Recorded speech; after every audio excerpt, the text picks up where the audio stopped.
नमस्कार दोस्तों। तो आज हम सुनेंगे अ ब्रोकन हार्ट, एक टूटा हुआ दिल। जब मैंने डिग्री कॉलेज में 2 महीने लेट से दाखिला लिया तो मैं सोच रहा था कि मेरा अनुभव कैसा होगा, लेकिन मैंने अपने नियति के बारे में नहीं सोचा था। मुझे कभी नहीं पता था कि मेरे लाइफ में भी एक नया सवेरा आएगा। इसलिए मेरा पहला दिन बिल्कुल भी सामान्य जैसा नहीं था। यह सब एक शक्तिशाली दृष्टि से शुरू हुआ। इसकी वजह से मेरा दर्द अभी भी बाकी है। जब मैंने उसे पहली बार देखा तो मैं उसके प्यार के मायाजाल में फंस गया था और वह मेरे दिल की गहराइयों में जा बसी। वह मुझसे थोड़ी दूर पर बैठी थी, अपने फ्रेंड्स के साथ मुस्कुरा रही थी और बस अपनी दोस्तों से कुछ प्यारी बातें कर रही थी। वह मुझे देखती तो थी, लेकिन उसने कभी मुझसे बात नहीं की। एक दूसरे से बातें करना हम दोनों के लिए बहुत कठिन था। मैं तो यह भी नहीं जानता था कि कहाँ से और कैसे बात शुरू की जाए, लेकिन मेरा दिल था कि बस उसके बारे में सोचता रहता था। लेकिन मैंने कभी भी उसे अनजाने में घूरना नहीं छोड़ा और फिर वो पल आ ही गया जिसका मुझे बेसब्री से इंतजार था और मुझे उससे पहली बार बात करने का मौका मिला। यह मेरे कॉलेज के पहले दिन से 2 सप्ताह के बाद था, जो कि मेरे लिए बहुत लंबा समय था, लेकिन फिर भी हमारी बातचीत संक्षिप्त और बहुत गंभीर थी।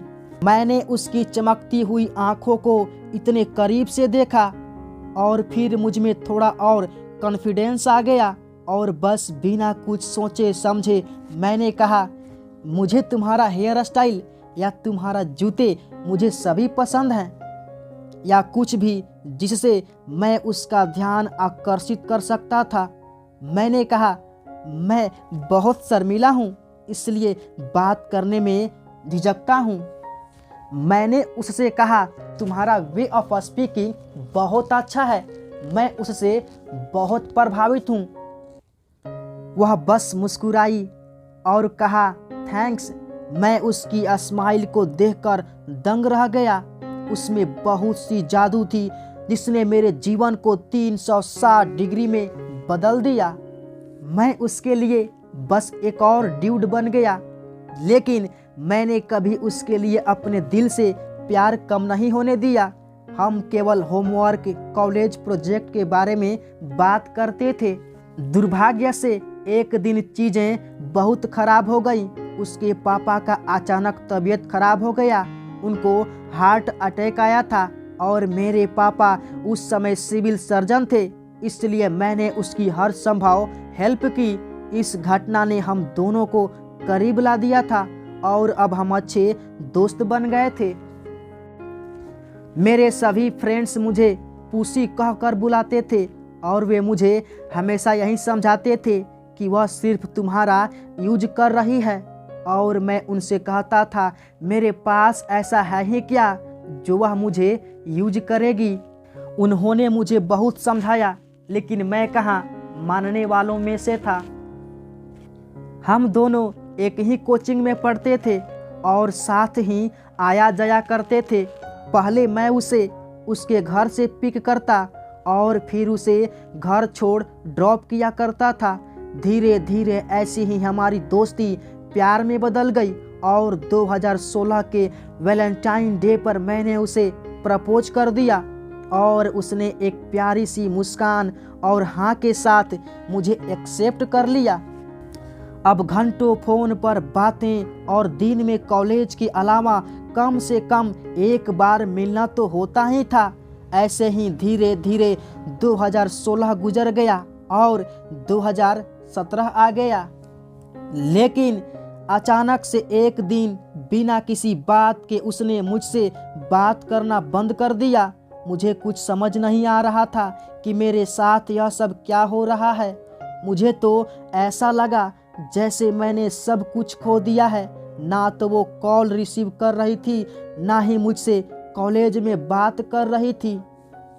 मैं लाख कोशिश कर रहा था यह पूछने की कि आखिरकार मैंने ऐसा क्या कर दिया या ऐसा क्या हो गया कि वह मुझे इस तरह से अकेला छोड़ दी है।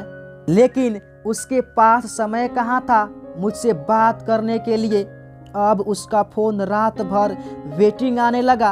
अब मुझे धीरे धीरे सब कुछ क्लियर होने लगा। एक दिन उसका कॉल आया और उसने मुझसे कहा, सुनो, मैं इस रिलेशनशिप को और आगे नहीं ले जा सकती। हम लोगों के रिश्ते में कुछ भी ठीक नहीं है। तुम मुझे नहीं समझ सकते और मैं भी तुम्हें नहीं समझ सकती हूँ। मैंने उसे रिप्लाई दिया, हमारे बीच कुछ कन्फ्यूजन नहीं है। यदि ऐसा है भी तो उसको मिलकर सॉर्ट आउट करते हैं ना। प्लीज ऐसा मत करो। लेकिन उसने उधर से कुछ रिस्पॉन्ड नहीं किया और फ़ोन कट कर दिया। मैं कॉलेज जाना बंद कर दिया।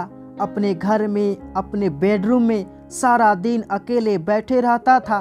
किसी से कोई बात नहीं, कोई फ़ोन कॉल नहीं, कुछ नहीं। बस मैं और मेरी यादें। बस उसे ही कॉल करता और मैसेज करता था, पर उसके तरफ से कोई रिस्पॉन्स नहीं था। कुछ दिन बाद उसने मुझे कॉल किया और घर बुलाया और वह बोली कि सब कुछ खत्म हो गया है, अब हम दोनों के बीच कुछ नहीं हो सकता, तुम मुझे भूल जाओ। मैं उसके सामने गिड़गिड़ाने लगा, प्लीज मान जाओ, ऐसा मत करो।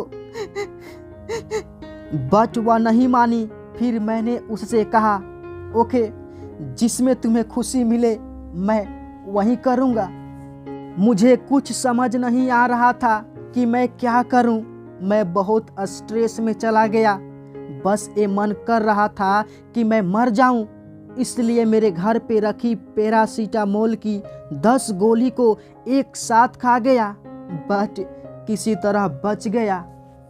लेकिन कुछ दिनों के बाद हॉस्पिटल में मुझे पता चला कि मेरा बचपन का सबसे अच्छा दोस्त अंकित से वह प्यार करने लगी है, जिससे वह अभी कुछ महीने पहले ही मेरे बर्थडे पार्टी में मिली थी और वे दोनों रिलेशनशिप में आ गए हैं। फिर मेरे पापा ने उस जिले से ट्रांसफ़र ले लिया और हम नए सिटी में आ गए और मेरा कॉलेज भी बदल चुका था और मेरे 2 साल भी अब खराब हो गए, पर मेरा प्यार उसके लिए आज भी वैसा ही है जैसा पहले था। और पता नहीं क्यों मुझे आज भी ऐसा लगता है कि वह मेरी ज़िंदगी में वापस लौट आएगी।